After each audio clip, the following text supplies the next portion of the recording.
Muy buenas noches, hoy es 14 de octubre de 2022, son las 8:02 de la noche. Mi nombre es Giancarlo Carafa, secretario de la Fundación Venezuela Esequiba, y voy a servir de moderador para la charla que tenemos de hoy, que constituye la última del ciclo de foros que hemos iniciado durante el mes de septiembre, que culmina ahora a mediados de octubre, titulado "De la Capitanía General de Venezuela de 1777 al Congreso de Valencia en 1830". En las sesiones anteriores hemos hecho un vistazo de cómo fue la conformación de la Capitanía General vista desde las provincias, y vimos en foros a la provincia de Caracas y Oro, la provincia de Maracaibo, la provincia de Nueva Andalucía y Margarita, y la provincia de Guayana. La provincia de Mérida se hizo una sesión especial grabada y que se publicó días anteriores para completar un poco las provincias que formaron la Capitanía General. Y vamos a terminar hoy con el Congreso de Valencia, con la asistencia y ayuda del licenciado Daniel Camargo. Él es escritor, investigador, historiador y candidato a abogado, y que se ha sumado a todo este tema del fomento de la venezolanidad y sobre todo su comprensión a los fines de, bueno, de enfrentar nuestra historia de una perspectiva absolutamente como grandes observadores de lo que sucedió, sin hacer grandes evaluaciones, sino básicamente ser testigos de lo que terminó siendo, y sobre todo comprender todo el camino que transitamos como república hasta el día de hoy. En este momento voy a hacer la palabra al ponente, al licenciado Camargo, para que inicie su presentación. Las preguntas las pueden escribir a través del chat directamente, o al final de la presentación se dará unos minutos para que las personas puedan hacer sus preguntas en vivo con el charlista. Después, el video de esta conferencia va a ser colocado en el grupo, en el foro chat, que se va a poder ver asincrónicamente, y va a quedar abierto el chat para que se puedan hacer preguntas durante 5 días. Una vez transcurridos esos 5 días, se cerrará el chat y se procederá a la publicación de este video a través de nuestro canal YouTube para el goce y disfrute de todas las personas ya en el futuro. Le damos las gracias de antemano al licenciado Camargo por su disposición y sobre todo por haber preparado esta ponencia. Y sin más retrasos, le doy la palabra al licenciado Camargo, dándole la bienvenida a todos los que se conectan ahora y que se irán conectando en la medida que la charla se vaya desarrollando. Muchas gracias, licenciado. Es todo suyo la palabra. Muchas gracias a ustedes por invitarme y gracias a todos los que vayan a ver la presentación.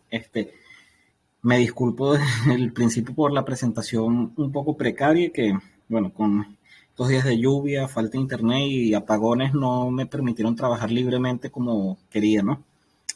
Ajá, pero bueno, vamos a empezar curiosamente y sin que nos los propusiéramos. Hoy se cumplen 192 años y unas pocas horas de que se haya clausurado el Congreso de Valencia.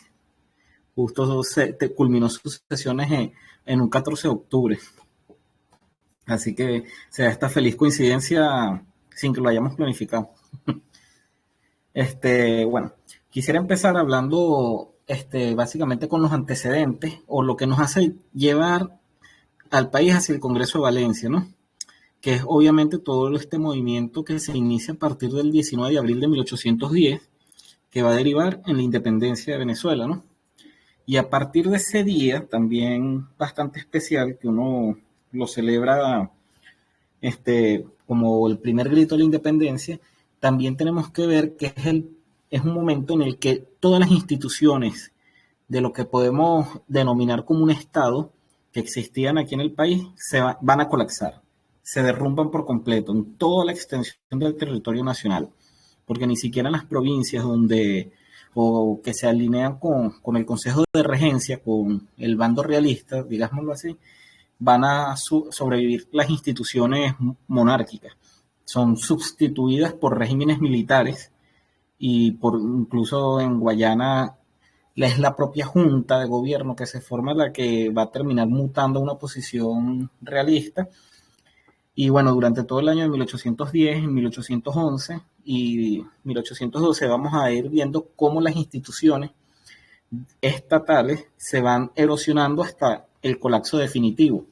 Y el territorio va a quedar descontrolado por caudillos militares, básicamente, También, bueno, en algunos sectores va a ser grupos de la nobleza terrateniente, pero siempre mediatizado el poder a través de hombres fuertes, de caudillos, de señores de la guerra que van a ir controlando los pedazos de territorio durante ese largo conflicto, ¿no? Que aquí va a ser de 11 años hasta 1821, si tomamos hasta la batalla de Carabobo, si nos vamos hasta la batalla del lago y la caída de Puerto Cabello, se va a extender por 3 años más, 13 años, imagínense, de constante conflicto, guerra, que va a destruir no solo las instituciones, la única que medio va a sobrevivir es la iglesia y bastante golpeada también, hay que decirlo, que de hecho eso lo vamos a hablar ahorita.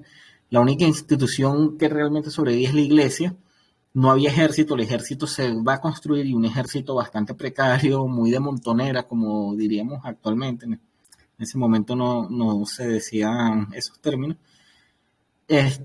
Y bueno, eso, un poder mediatizado por personas carismáticas que tienen la capacidad de controlar las masas de soldados, de hombres armados, y que además los pueden armar, que tienen el suficiente dinero para armarlos. Entre eso, bueno, por así decirlo, va a resaltar Simón Bolívar. También van a haber caudillos menores como Antonio Nicolás Briceño, que muere pronto, Santiago Mariño, Bermúdez, Urdaneta, y todos ellos van a comenzar a tener sus dinámicas tanto de conflicto como de alianza, en lo que va a ser ese poder que va a estar buscando la forma de consolidarse en todo el territorio, ¿no? Al final, como todos sabemos, se impone Bolívar por las armas y también por una astucia política bastante aguda que va a tener. Sabe leer los momentos políticos, sabe qué hacer, tiene también una extraordinaria capacidad legislativa que le va a dar una importante legitimidad, tanto a nivel internacional como interno, para las élites terratenientes, las élites comerciales. Van a ver en Bolívar la persona que es capaz de darle como que un sentido, una forma al Estado, a la República que está en formación en medio de todo este conflicto, ¿no? Y así va a nacer la República de Colombia, lo que nosotros hoy conocemos como la Gran Colombia, en el Congreso de Cúcuta en 1821. Este congreso va a tener una característica, que las elecciones se convocan en 1820 y se va a iniciar sesiones a principios de 1821, antes de la batalla de Carabobo. Entonces sabemos que la batalla es a mediados de mes, en junio, por lo cual la mayoría del territorio de Venezuela no participa en esta elección. Sí va a haber diputados venezolanos, algunos incluso electos por provincias de la Nueva Granada, pero en general la mayoría de las provincias venezolanas no participan del proceso electoral y por tanto la presencia de diputados venezolanos va a ser minúscula. Van a estar, pero no va a ser representativo.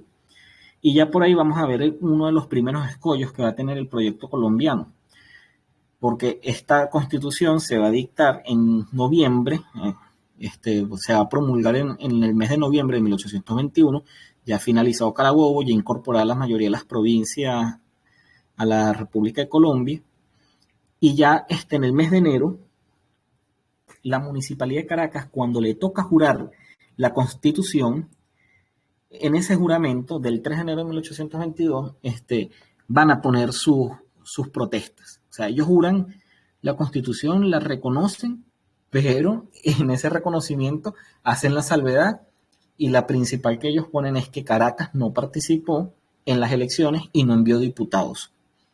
Ya por ahí entonces empieza el conflicto, y obviamente esto va a ser mal visto en Bogotá por el vicepresidente Santander, que más que un vicepresidente va a ser realmente el presidente de Colombia. Pues Bolívar se va a mantener en la campaña del sur, luego va a ir al Perú durante todos estos años, no va a gobernar, no va a estar en Bogotá.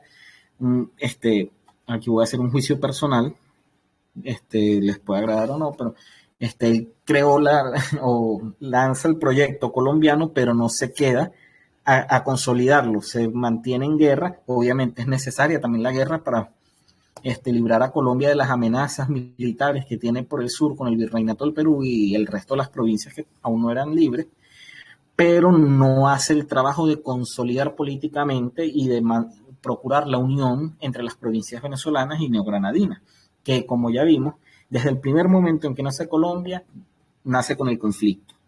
La élite de Caracas está muy resentida porque no se sienten parte, digamos, como que de la jugada del poder. Y si a esto vamos analizando cómo luego estos 10 años de Colombia se van desarrollando, vamos a ver que Colombia no logra institucionalizar un Estado. Las instituciones apenas existen en Bogotá y no se extienden más allá hacia las provincias, ni siquiera en la propia Nueva Granada. El poder es muy precario, o sea, el poder de Colombia, y realmente se ejerce en la persona de Bolívar como el gran caudillo o el caudillo de caudillos, y en la capital donde están estas instituciones. En el resto del territorio vamos a ver que se va a mantener la misma dinámica que se inició en la guerra. Son los caudillos regionales, la mayoría van a ser generales de la propia guerra, generales del territorio, como por ejemplo Mariño, que va a ser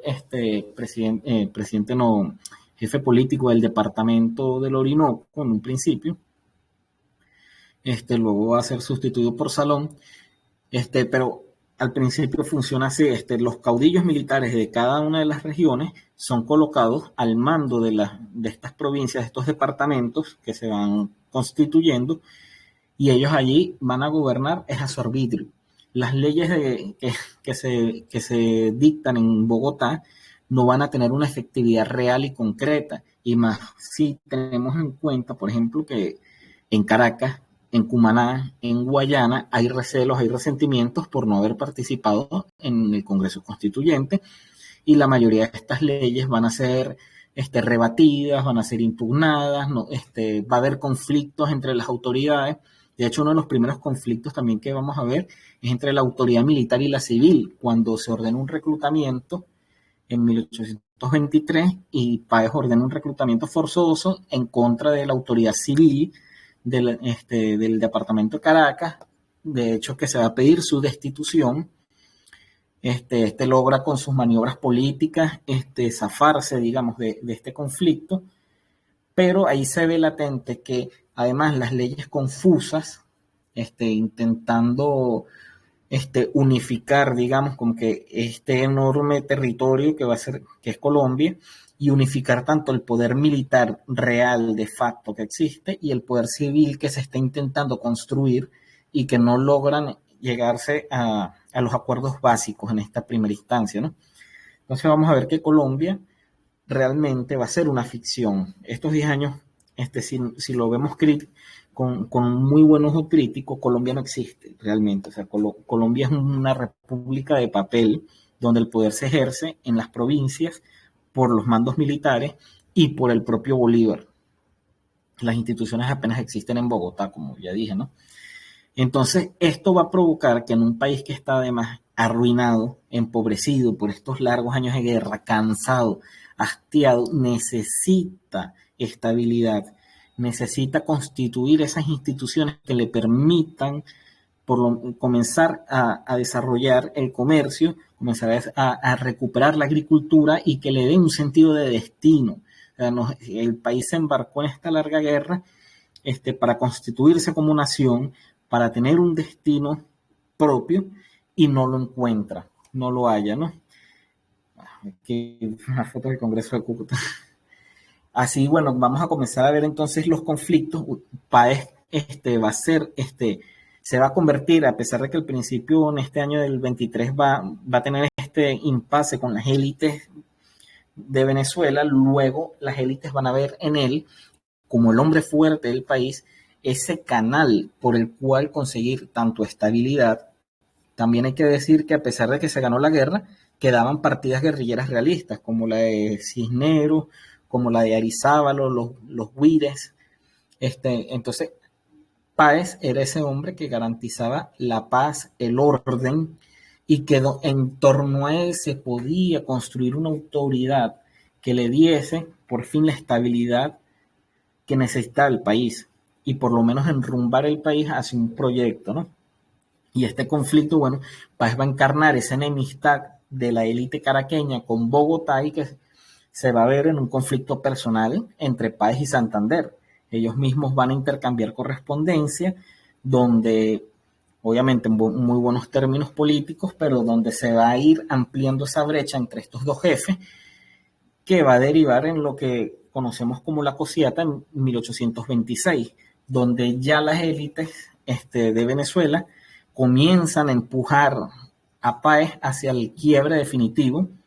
Aquí también va a entrar en acción un personaje trascendental en esta época, que va a ser el doctor Miguel Peña, quien se viene desde Bogotá luego de haber tenido un conflicto con la Corte, en el Alto Tribunal de Justicia, que como se llamaba, ante la sentencia de muerte que se dictó contra un soldado venezolano que había cometido un delito, pero que Peña va a defender hasta el final y termina renunciando al tribunal y se viene a Venezuela, acusado incluso de corrupción, cuando le entregan una parte del empréstito que se hizo en Londres. Él tiene un problema con el cambio de la moneda, de las monedas de plata hacia la plata macuquina, y ahí se pierde un dinero.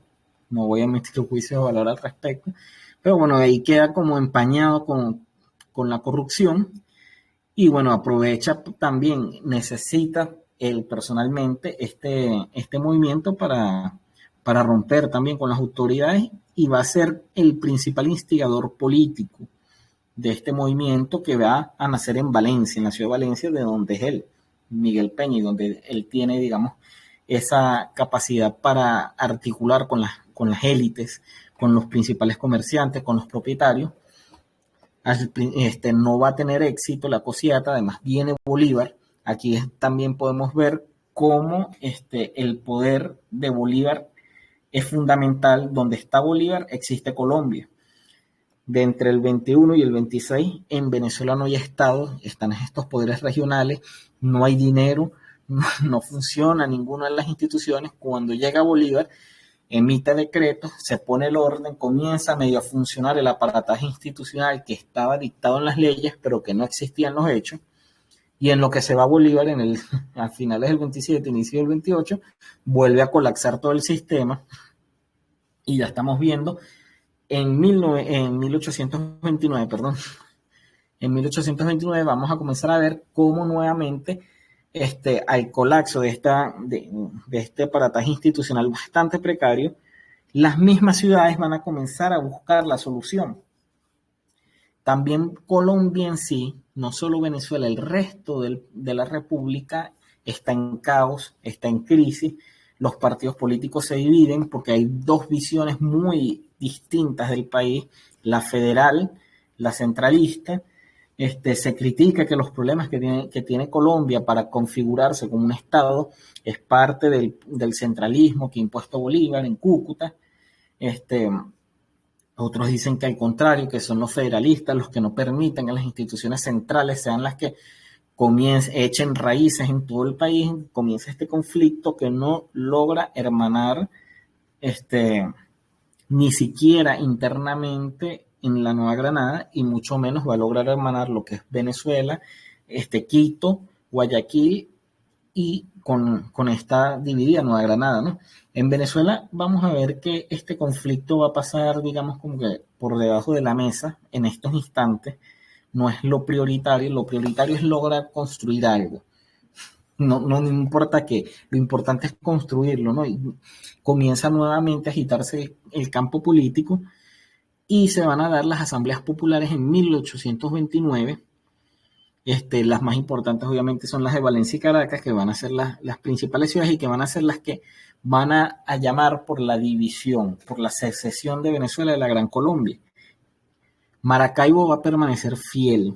La Asamblea Popular que se da en torno al Cabildo de Maracaibo va a decretar que ellos apoyan la idea que tiene el propio Bolívar de una presidencia vitalicia, y ellos apelan a la unidad. El resto de ciudades en Oriente, en Occidente, Barinas, Mérida, van a proponer una idea intermedia, que es la de la federación. Sin embargo, ya Bolívar, tanto en la Convención de Ocaña como en su intento de reconstitucionalizar Colombia con el Congreso Admirable, va a rechazar la idea de la federación, y hoy estas provincias, ciudades, que apelaban a esta solución alternativa de una federación entre Venezuela, Colombia, Ecuador, van a terminar siguiendo los pasos de Caracas y Valencia. Maracaibo va a ser interesante porque, como vemos, ella siempre ha ido a contracorriente de lo que se dice en Caracas, en el centro, en Valencia. Así fue en 1810. Y bueno, va a seguir así. Sin embargo, aquí va a ser la intervención de este hombre, José Antonio Páez, el que va a determinar hacia dónde va Maracaibo como provincia, ¿no? De hecho, esto se va a hablar después cuando venga el problema de los monagas, que de hecho cuando se da ese conflicto, Maracaibo va a ser la base principal en 1848 de la resistencia del centralismo y del paesismo contra el monagato, porque Maracaibo se une a Venezuela en este movimiento es en base a un acuerdo con el jefe Páez, no es en base a un acuerdo nacional de las provincias, sino un acuerdo con Páez, y es bastante interesante aquí ver cómo lo que están haciendo, cómo Venezuela están haciendo, igual nace en base a un poder personal y caudillista. Hay un detalle que se me había olvidado que esta imagen me recordó y que es también bastante interesante de notar y que a veces en la historiografía pasa por alto, y es que en 1825 se va a dar una crisis económica mundial, el pánico de 1825, y los efectos en Colombia van a llegar al año siguiente, 1826, coincidentemente con la Cosiata, ¿no? Esta crisis mundial que es provocada primero por un impago de deudas, o sea, a partir de 1820 y 21, Inglaterra comienza a dar préstamos a lo loco a las nuevas repúblicas, a México, Perú, Brasil, a Colombia, pero resulta que ya para 1825 todos los bancos, todos los prestamistas se dan cuenta que es imposible que estas repúblicas paguen, además que las repúblicas no están pagando, no pagan ni los intereses, no pagan capital, y obviamente eso va a provocar una crisis de confianza en los mercados financieros, una crisis de insolvencia en muchos de estos bancos, y de hecho se dice que alrededor del 60% de la banca en Inglaterra quiebra a raíz de esta crisis. También se habla de, como otro factor, el reajuste que está teniendo el mercado internacional luego de las guerras napoleónicas y de la guerra de 1812 entre Estados Unidos e Inglaterra. Y bueno, por supuesto, esa emergencia de Estados Unidos en la economía global ya con mucha mayor fuerza comercial, ¿no? Entonces, esos reajustes en el mercado van a provocar un colapso también en los precios, que es lo que nos afecta a nosotros, en los precios de los productos que exportamos, los productos agrícolas. El café va a llegar a valer, a evaluarse alrededor de 6 pesos el quintal, cuando el costo de producción era de 6.87 pesos el quintal, dependiendo de dónde se mida, ¿no? O sea, da pérdida, y muchos agricultores, tanto en la Nueva Granada como en Venezuela, van a llegar a quemar sus cosechas porque cosecharlo, que viniese una persona a cosechar el café, les iba a generar pérdida. O sea, pagarle esa mano de obra generaba pérdida en los agricultores, preferían quemarlo antes de tener gente cosechando y pidiéndoles plata por haberles limpiado las matas, ¿no?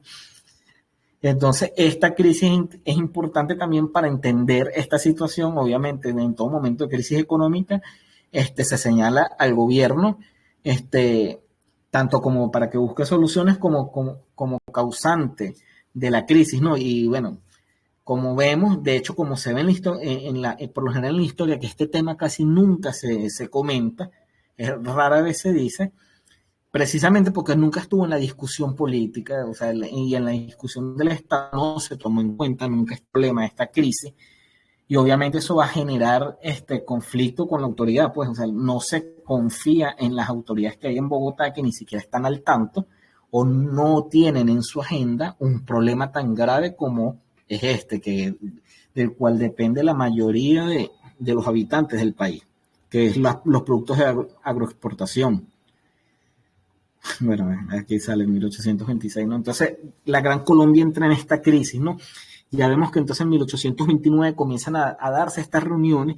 Bolívar trata de salvar el barco, convocando al Congreso Admirable, buscando la reconstitucionalización, pero ya el quiebre está dado, ya es imposible. O sea, las provincias, las ciudades ya están decididas, ya en sus cabildos abiertos, en las asambleas populares que se han hecho en cada una de las principales ciudades de Venezuela, la mayoría o quiere federación o separación. La única, como ya vimos, que se define por Bolívar y por la Unión es Maracaibo, y que terminarán siendo convencidos sus principales vecinos y dirigentes políticos por Páez, cuando en estas asambleas, la de Valencia especialmente, en noviembre lo nombran jefe supremo del gobierno provisional de Venezuela, con la misión precisamente de convocar un congreso y reconstitucionalizar el país.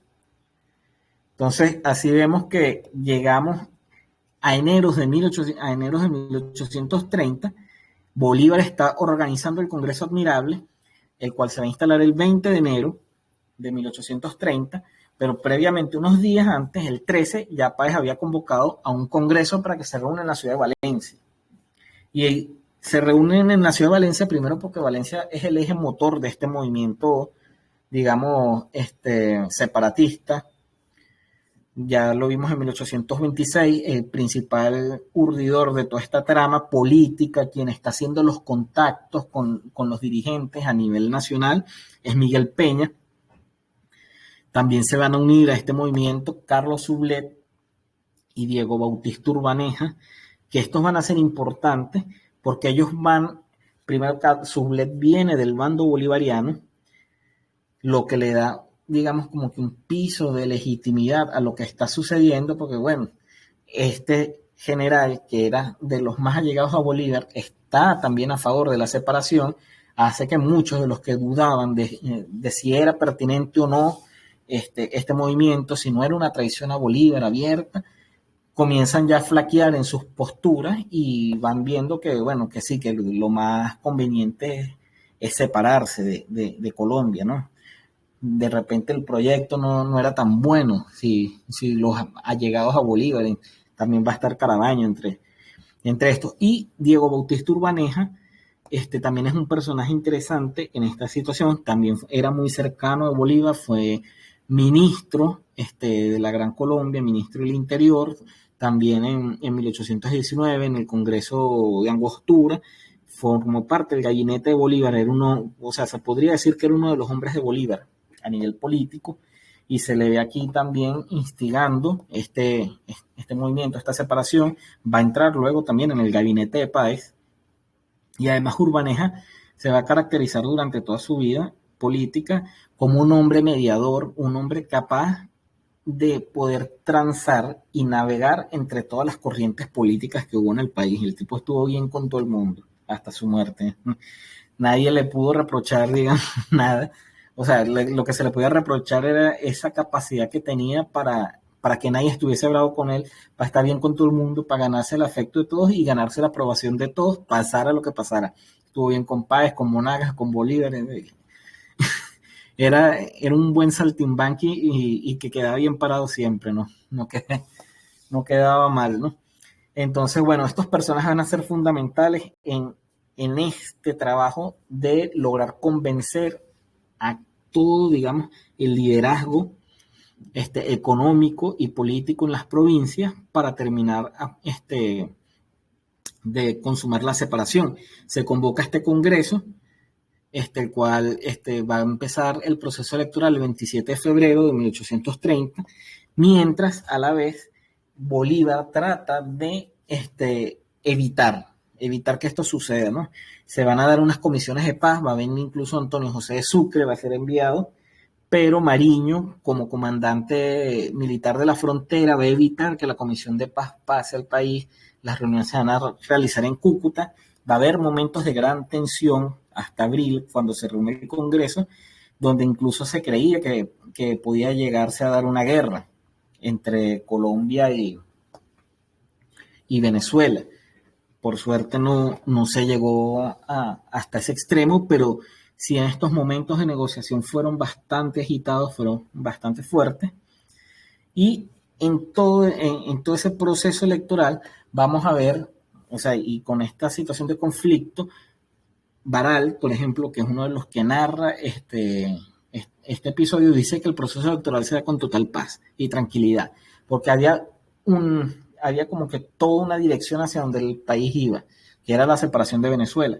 El Congreso se va a reunir el 30 de abril en la Casa de la Estrella. Ahora más tarde les paso una foto de la Casa de la Estrella. Estos son los personajes.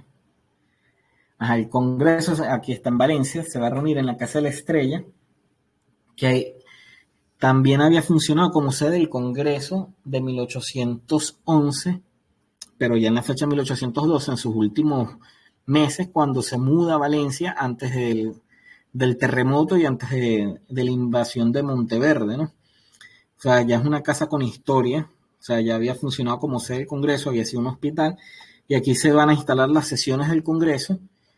Los políticos que van a ser electos como diputados vienen de un abanico, digamos, ideológico, por así decirlo, o de posiciones políticas más que ideológicas. No está tan bien formado eso, variado. Aquí vamos a ver un realista o una persona que fue realista, que militó en el realismo, como Domingo Navas Espínola, que va a estar presente. Va a haber un enemigo de Bolívar desde toda la vida, o bueno, que conspiró contra Bolívar, que fue Andrés Albizu, que participó en una conspiración en 1819 contra Bolívar. También van a haber militares del Ejército Libertador, como el coronel Juan José Pulido, va a estar José Tadeo Monagas. O sea, va a ser un grupo bastante diverso. Durante todo este tiempo se va a intentar organizar un gobierno en el país, se va a nombrar una Corte Suprema de Justicia. Todo esto provisional hasta que se dé la Constitución. Se nombran gobernadores, se nombran consejos de ministros, se nombra consejo de Estado. O sea, se intenta darle una institucionalidad al país. Y además, ya les hablé de la crisis económica. En este año, justo en 1830, mientras se está dando esto, comienzan a verse los primeros signos de recuperación económica a nivel global, y por ende comienzan a aumentar los precios en el mercado de los productos que exporta Venezuela. El café, el cacao, el añil van a comenzar a subir sus precios, y obviamente eso va a derivar en prosperidad económica que va a limar las tensiones, a limar las perezas internas, ¿no? Y va a permitir también a este proyecto que se está dando de constituir una nación en Venezuela, le va a dar un respiro financiero, ¿no? Este Congreso, que se reúne en Valencia, una de las principales discusiones que va a tener desde el arranque va a ser la forma del Estado. Aquí ya sí comenzamos a ver que la discrepancia en las visiones entre el federalismo y el centralismo. Para quienes ya estuvieron en los foros pasados, supongo que se dio más o menos un punto de vista sobre la autonomía de las provincias. En la conformación de la Capitanía General, nosotros veníamos durante el régimen español de una autonomía bastante marcada. Incluso cuando estaba la Capitanía General, cada provincia seguía teniendo su propio gobernador. Tenían un nivel de autonomía bastante grande, y obviamente recelaban del poder de Caracas en parte, y esto se va a ver en la discusión del Congreso, en parte los acuerdos a los que llega Páez con la élite maravina, que recelaba siempre de Caracas, es que Caracas no iba a tener un poder absoluto. De hecho, por eso en primera instancia se deja como capital provisional la ciudad de Valencia, como parte de estas negociaciones políticas, y bueno, todavía el poder y la influencia que tenía Miguel Peña, tanto en Páez como en la dirigencia, ¿no? Ya, voy a tomar un poquito de agua.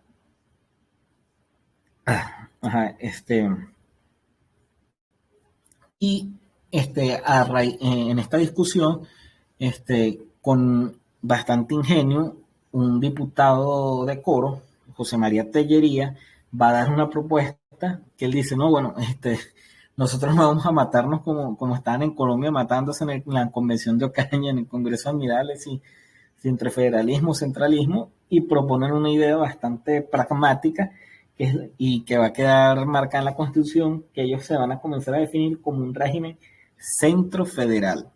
Se va a dar una relativa autonomía a las provincias, las cuales van a poder proponer, no se les impone el gobernador, sino que ellos van a poder proponerlas a través de una diputación que se va a conformar en cada una de ellas, o sea, con representantes, van a poder emitir ordenanzas sobre su régimen interno, en lo que la Constitución les va a ir permitiendo, y se da, digamos, como que este juego de darle más que todo a los caudillos que estaban en cada provincia, y a estas élites también comerciales, terratenientes, espacios de poder, espacios donde ellos pudieran sentir que estaban ejerciendo poder y que estaban participando en las discusiones políticas, que era lo que necesitaban, ¿no?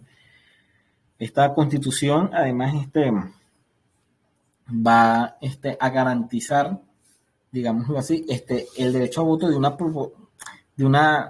un sector, por eso es que le llaman la oligarquía, porque va a ser un voto censitario, o sea, se garantiza que el voto sea para un sector económico, porque hace falta tener rentas y propiedades para poder votar.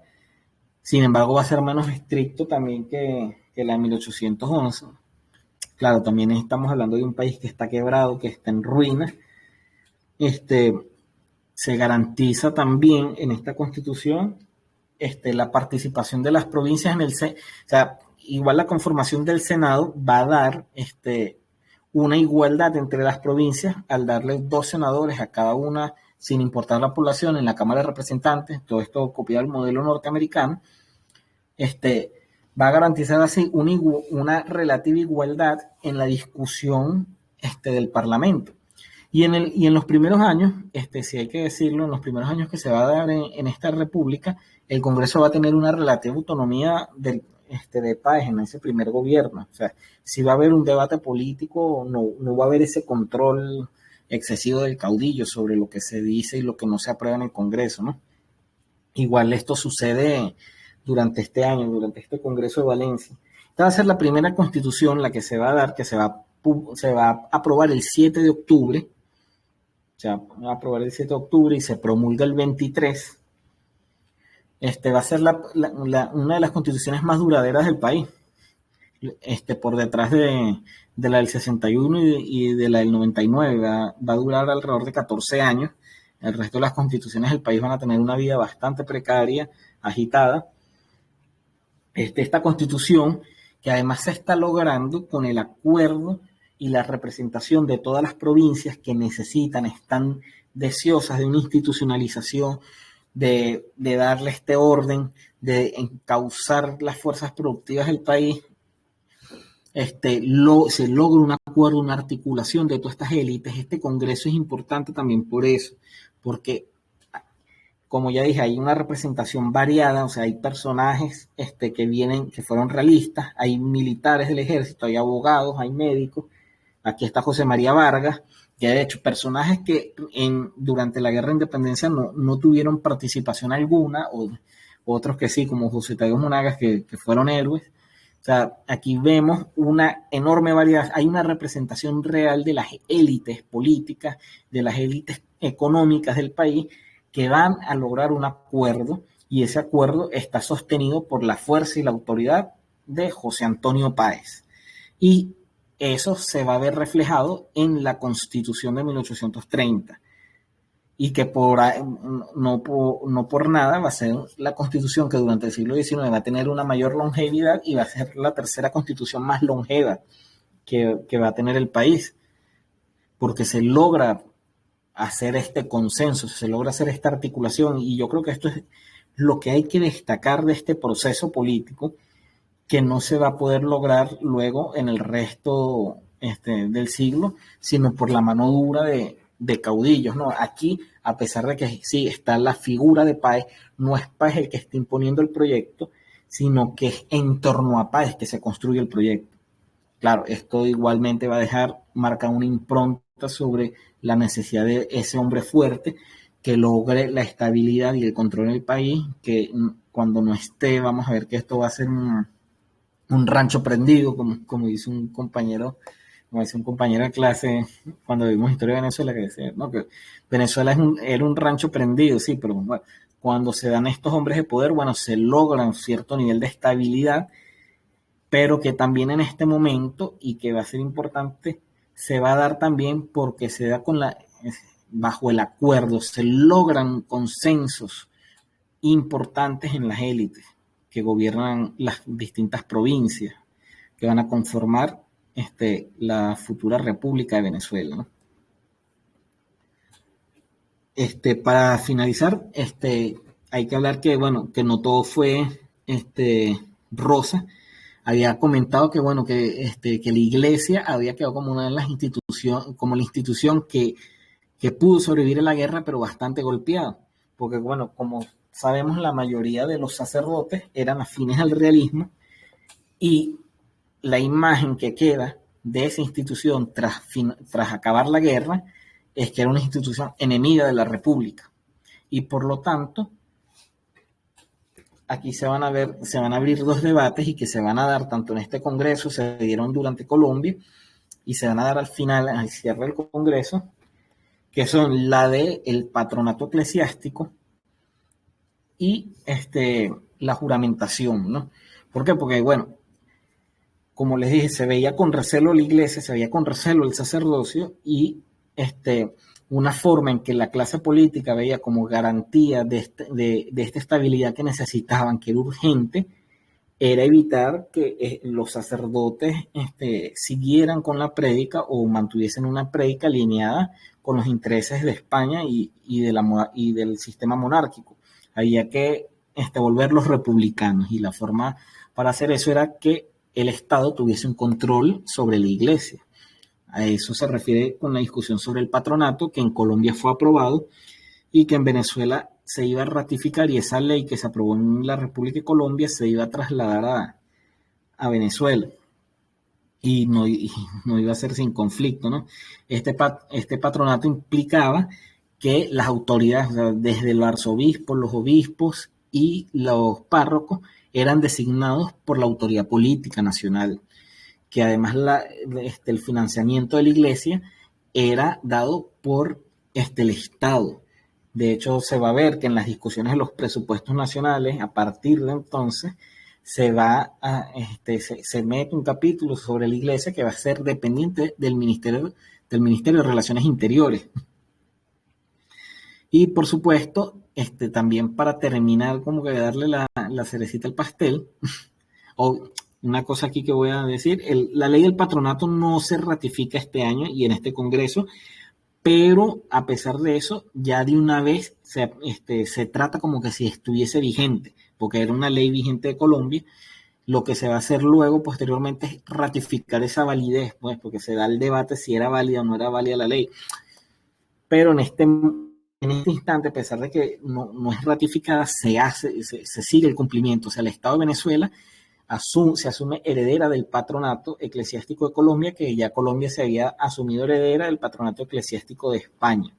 Que esto es tampoco nos vamos a poner a hablar de dónde viene el patronato, no, pues se nos va toda la noche. Luego viene el tema de la juramentación.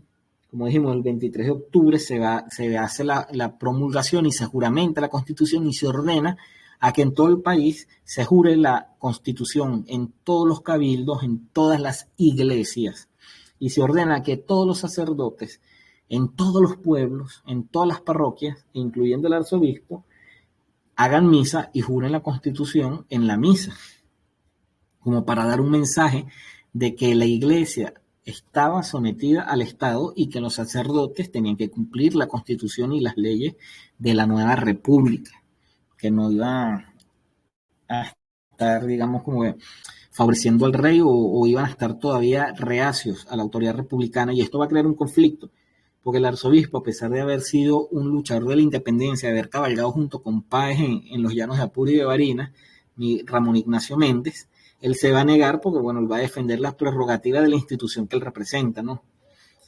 De hecho, esto va a derivar en la expulsión del arzobispo y en una casi ruptura con la iglesia que no se dio, pero que va a generar un conflicto importante.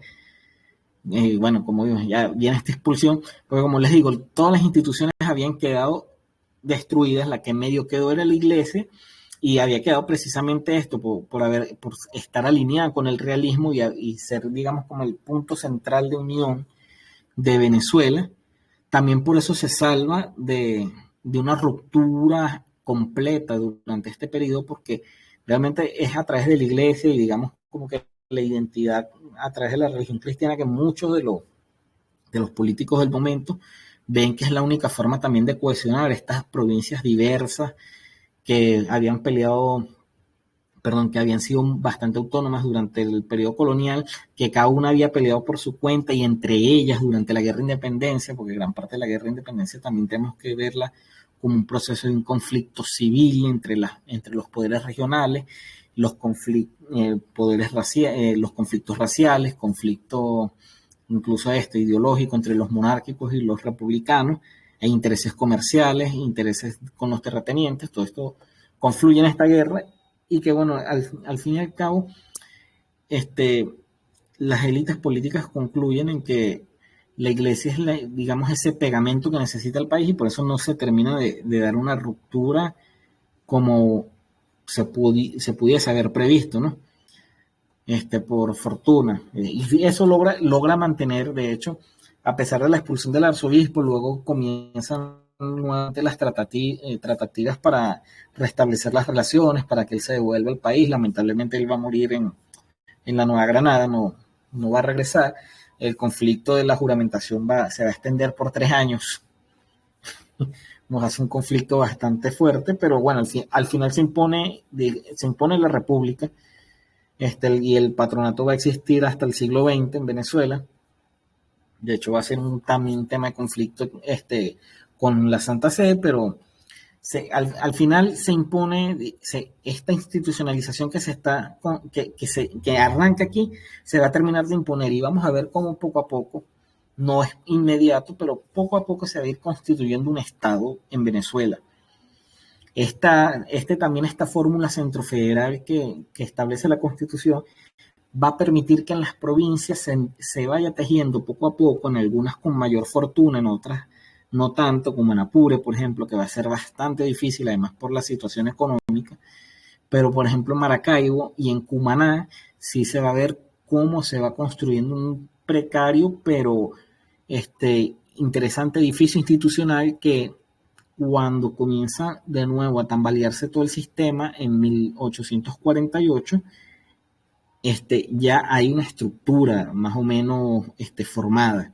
Un estado pequeño, eso sí, además la pobreza general del país, presupuesto durante estas décadas va a ser el presupuesto de gastos del Estado, incluyendo las provincias, durante esta época no va a superar los 4 millones de pesos, que en el momento era más o menos equivalente al dólar, un poquito menos, pero dependiendo de la moneda macuquina, pero o sea, va a ser un presupuesto bastante precario, o sea, va a ser un estado pequeño, pero que comienza a logra una estabilidad que va a durar alrededor de 14 años, se logra un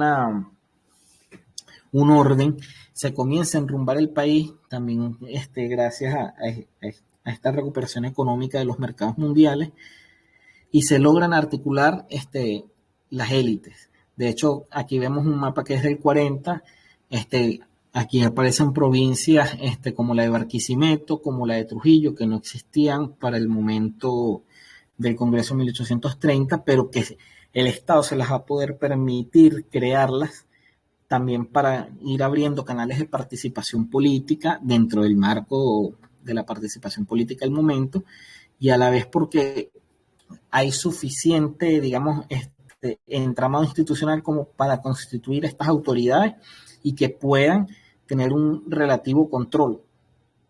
Sí, Páez, y a partir de conflicto con Vargas va a tener una impronta muy importante y se va a convertir en el hombre que garantiza esta estabilidad y este orden por encima de las propias instituciones, lamentablemente. O sea, esta obra que se empezó a construir en 1830, muy pocos años después, va a comenzar a erosionarse por los propios creadores y por este mismo fenómeno de constituir el Estado en torno a una figura personal, que luego esta figura personal va a terminar arropando las instituciones y el Estado. Pero es interesante estudiar este aspecto porque es ese primer gran intento y que tiene un cierto éxito que logramos ver un país estable desde 1830 hasta 1846, que es cuando se da la primera rebelión fuerte e importante, cuando comienza a desgajarse todo el entramado institucional que se había construido. Vemos un país que también es caracterizado por una transparencia que más nunca pudimos ver en nuestra historia. O sea, los niveles de corrupción en esta época eran muy, muy, muy bajos, realmente. Hay que decirlo, o sea, había una mística también de las élites gobernantes en la construcción de estas instituciones, con las uñas, con los pocos recursos que había. También hay anécdotas, por lo menos la Corte Suprema de Justicia se queja Urbaneja como magistrado de que no habían pupitres, no habían escritorios, no habían estanterías para poner los libros, o sea, no había mobiliario para que funcionaran los edificios públicos, pero igual se trabaja y se va construyendo este país, y este es el modelo de país. O sea, aquí se constituye el país que hoy somos a partir de este momento. Se logra, digamos, como que ese proceso que se inició en 1810 podemos darlo por concluido a partir de 1830, con la constitucionalización, institucionalización y consolidación de la República de Venezuela como un Estado soberano. Hasta aquí lo dejo. Muchas gracias. Muchas gracias, licenciado, por su presentación. Ahora vamos a abrir unos minutos de preguntas.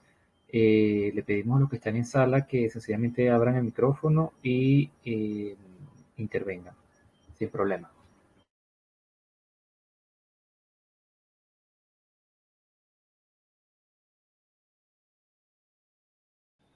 Una vez, por favor.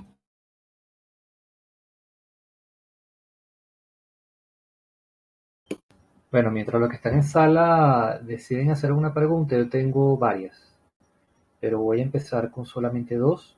La primera es cuál fue el número de provincias que participaron en el Congreso y quiénes fueron sus representantes. Ya entiendo que un poco la decisión de separarse del proyecto Gran Colombiano fue prácticamente por unanimidad. Esa es la primera pregunta. Y la segunda pregunta es, ¿qué pasaba entre Bolívar y Páez? Esta historia que existe de que Bolívar, en el momento que le sorprende la muerte, él estaba viajando para venir a Caracas a tratar de mediar, a Valencia, a tratar de mediar para evitar la separación. Un poco qué pasaba con Bolívar, porque ese es el último año de Bolívar de vida. Y bueno, me imagino que también todo el tema de salud le empezó a afectar, empezó a debilitarse. Su influencia evidentemente también se debilitó porque su fuerza corporal estaba debilitada. Y un poco, bueno, esas son las dos preguntas que por ahora quisiera hacer. Tengo el micrófono, sí. Ajá, bueno, voy a empezar con la última. Con Bolívar, sí, él intentó venir, pero bueno, de hecho, él no termina de venir por los problemas de salud. Y además, en el propio Congreso Admirable, en su proceso de instalación, le solicitan que no se vaya, que se quede para que el mismo se termine de organizar para que se pueda dar, porque también hay que tener el contexto que en la propia Nueva Granada hay conflictos, o sea, están también los liberales, los santanderistas, pugnando contra Bolívar, a pesar de que, bueno, ya Santander en este momento no estaba en el país, pero sí sus seguidores, Azuero, es el principal que me acuerdo ahorita, el principal líder, pero están los santanderistas pujando también. De hecho, cuando Bolívar se retira definitivamente en la Nueva Granada, todavía hasta 1831 va a haber conflicto militar abierto entre los bolivarianos y los santanderistas. De hecho, hasta un hijo de Miranda va a morir en una de estas batallas. O sea, Bolívar tampoco la tenía fácil, o sea, él trataba, o sea, él quiso buscar, digamos, esa reconciliación con Páez.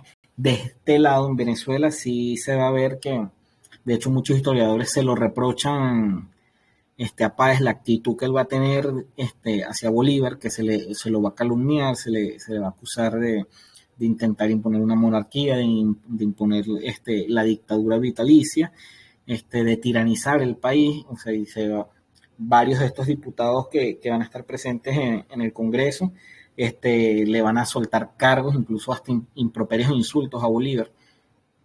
Una de las pocas personas que no se prestó para eso fue precisamente José María Vargas, ¿no? Que, bueno, ha tenido un ejemplo de una vida muy correcta, ¿no? Bueno, fue uno de los que no les gustó, digamos, como esta actitud, y que de hecho lo va a decir en el Congreso, va a decir que él no está de acuerdo con que se trate así. Bueno, hay una diferencia política, pero no había que llegar a esos extremos, ¿no? Páez, de hecho, él va a salir en campaña mientras el Congreso está reunido discutiendo la Constitución. Páez va a estar en San Carlos, en el cuartel general, organizando tropas para posiblemente invadir.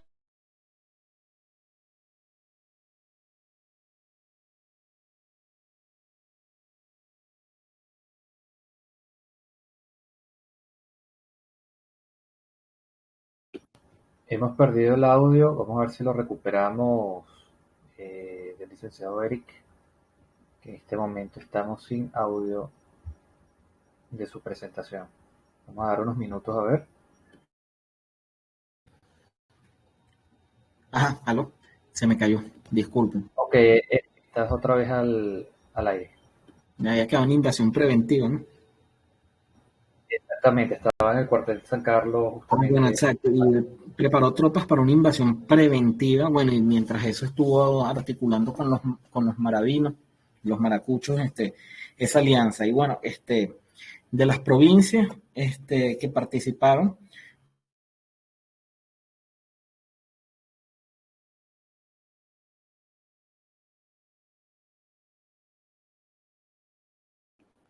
Eric, volvemos a tener fallas de sonido, no te estamos escuchando. Vamos a dar unos minutos para ver si vuelve el audio.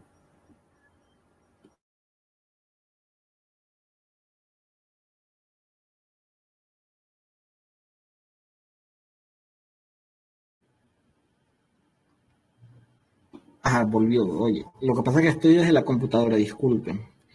Y se me volvió, debe Está ser el bien, internet. ya estamos escuchando. Permítanme. Ya Ok. estamos escuchando. Ok, bueno. Como les decía, participó Maracaibo, participó la provincia de Mérida, participó la provincia de Coro, Carabobo, participó Barinas, Apure, Caracas, Guayana, Cumaná y Margarita. Esas eran las provincias que existían para ese momento, ¿no? Y bueno, como ya nombré algunos, por aquí tengo otros como José Tadeo Monegas, Eduardo Antonio Hurtado por Barcelona. Tuvo también Francisco Javier Llanes, que estuvo en el primer congreso, el de 1810. Tuvo el general Ramón Ayala, que también fue un héroe de la independencia. Tuvo Pedro Machado y Alejo Fortique. Alejo Fortique, que para los esequivistas es bastante conocido. José Luis Cabrera, que fue uno de los, estuvo también en el Congreso en 1810, y en fue uno de los principales enemigos de Bolívar. Estuvo también el doctor Ángel Quintero, que luego sería el favorito de Páez, y digamos como que el operador político detrás de él. Este,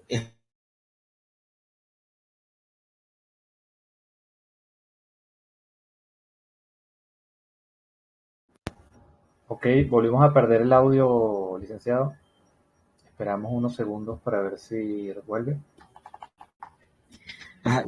y el padre de la Hacienda Pública de Venezuela. Interesante que por Maracaibo estuvo un trujillano. En ese momento Trujillo formaba parte de la provincia, que fue Ricardo Labastida. Entre esos diría que son los más importantes. También estuvo Andrés Narvarte, que sería luego futuro presidente o vicepresidente del país. ¿Alguna otra pregunta? Muy bien, muchas gracias. ¿Alguna otra pregunta de los que están aún en sala? Pueden hacerla directamente. Buenas noches a todos. Bueno, muy bien la Buenas presentación. noches, saludos. Siguiendo la historiografía, Ya va, disculpe. ¿Aló? Sí, un segundo, señor Oliveros, que el señor Hatar está haciendo una pregunta, después viene usted. hago la pregunta. Buenas noches. Entonces, Mire, me estoy conectando el teléfono para usar los datos y evitar las interrupciones. ok. Muy bien, si quiere, señor Oliveros, haga usted la intervención primero, visto que se está haciendo desde el teléfono. Señor Jatar, denos un segundo para que él haga la pregunta y luego pasamos con usted.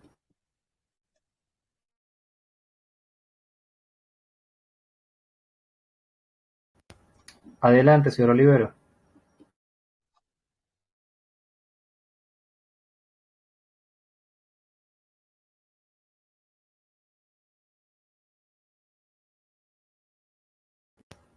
Señor Olivero, ¿está en línea?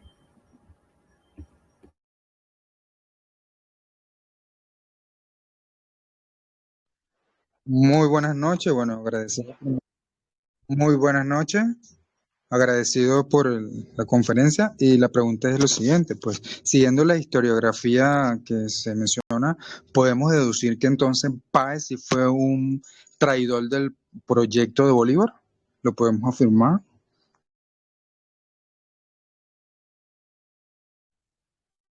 Personalmente no me gusta hacer ese tipo de juicio de valores, ¿no? Por eso quise hacer el contexto de cómo estaba realmente la situación de Colombia, o sea, de desinstitucionalización. O sea, el proyecto de Bolívar muy bonito, sí, pero en los hechos no podemos hablar de que se haya concretado. Páez, bueno, sí, digamos que en un principio lo apoyó, pero claro, él también, o sea, podemos verlo de distintas formas. O sea, podemos ver que sí, que si bien él apoyó en un principio el proyecto y luego le da la espalda, también hay que ver el contexto histórico y social, político de la Venezuela. O sea, ese proyecto no iba a llegar a buen término. O sea, hubiese sido Páez, hubiese sido Monagas, hubiese sido Mariño, hubiese sido cualquier otro personaje el que hubiese encabezado esa separación, pero eso iba a pasar. Era prácticamente inevitable. Páez simplemente fue, digamos, como que el hombre que estuvo en el momento preciso, con las circunstancias dadas y las características para guiarlo. Gracias por la respuesta. Muy bien, gracias, señor Olivero. Señor Jatar, por favor, su pregunta. Buenas noches nuevamente, señores. Sí, la pregunta, Soa Camargo, es la siguiente. En realidad, son dos. Primero, si tiene por casualidad información de cuáles fueron los diputados, es decir, los nombres, de aquellas personas que representaron por el Cabildo de Coro, o sea, por la ciudad de Coro.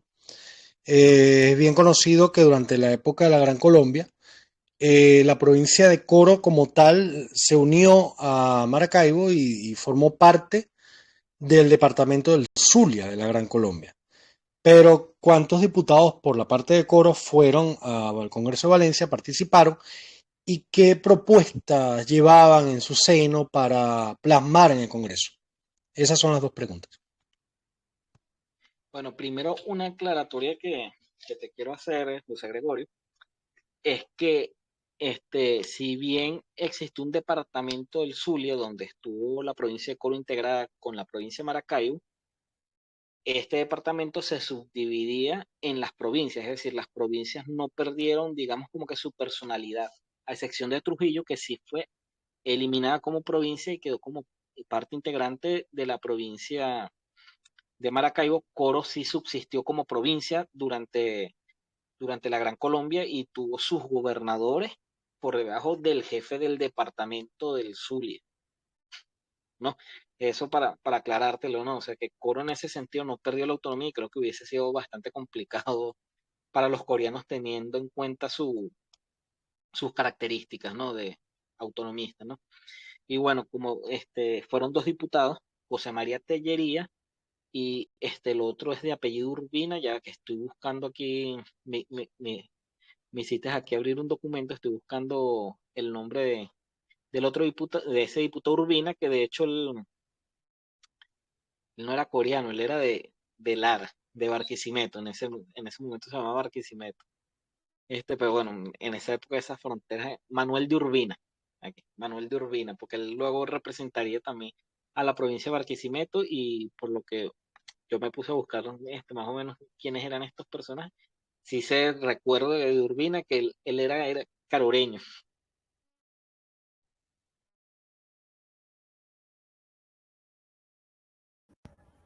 Muy bien, creo que la otra pregunta era ¿qué propuestas en Propuestas, cierto, específico? cierto. Ujú. Urbina, en lo que he podido leer y investigado, no tuvo una participación relevante. O sea, no. Tellería, en cambio, que de hecho también se convertiría en un importante político de Coro, sería gobernador en 2 oportunidades de la provincia y sería senador y diputado, estaría bastante tiempo participando en la política de Coro. Bueno, como dije, él fue importante por dar esta genial idea, digamos, o ser el vocero, porque de repente esto no podemos decirlo a ciencia cierta, ¿no? Porque no hay respaldo de esto, pero sabiendo cómo funcionan estas cuestiones de la política, eso seguramente ya se había conversado en reuniones externas al Congreso. Él es el que en sesión va a llegar a proponer lo de la formación de este sistema mixto centrofederal, que él dice ni centralismo absoluto ni federalismo absoluto. Vamos a buscar una vía que complazca a todas las posiciones. Vamos a proponer el centro federal. Entonces, bueno, de hecho eso es lo que lo hace pasar a la historia básicamente, ya sabes, su propuesta de resolver este asunto, digamos, de romper este nudo gordiano de la división entre centralistas y federalistas con este sistema mixto que, que va a funcionar bastante bien. De hecho, y si me permite, aquí sí voy a hacer un juicio de valor, pero en base a lo que he investigado, que en este momento, o sea, durante este periodo las provincias tuvieron mucha más autonomía incluso que hasta en el siglo XX, hasta que se aprobaron la elección a gobernadores por voto directo y secreto, en los años 80 del siglo XX, imagínense. O sea, antes de eso, las provincias, los estados posteriormente, estuvieron mucho más dependientes del poder central que lo que hubo en este periodo histórico. Increíble.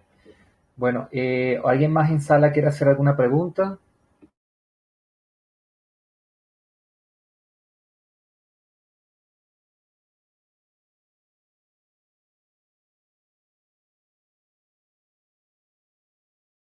Bueno, al no haber más preguntas, yo quiero agradecer en nombre de la Fundación Venezuela Esequiba la participación en la ponencia del licenciado Camargo. Ha sido una ponencia muy interesante de los aspectos que rodearon el Congreso de Valencia y todo esto que nos constituyó finalmente como país, el país que hoy somos.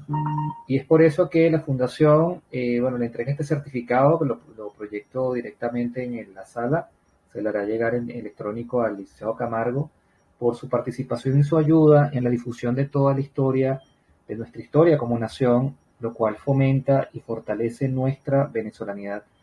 A todos los oyentes, presentes y futuros que puedan estar en esta charla, es importante destacarles que la Fundación Venezuela Esequiba tiene dentro de sus objetivos fundamentales el fomento de la venezolanidad y la reivindicación del Esequibo como territorio venezolano.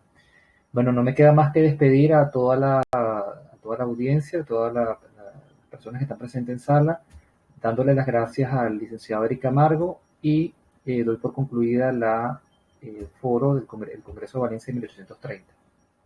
Feliz noche. Muchísimas gracias. Feliz noche. Gracias.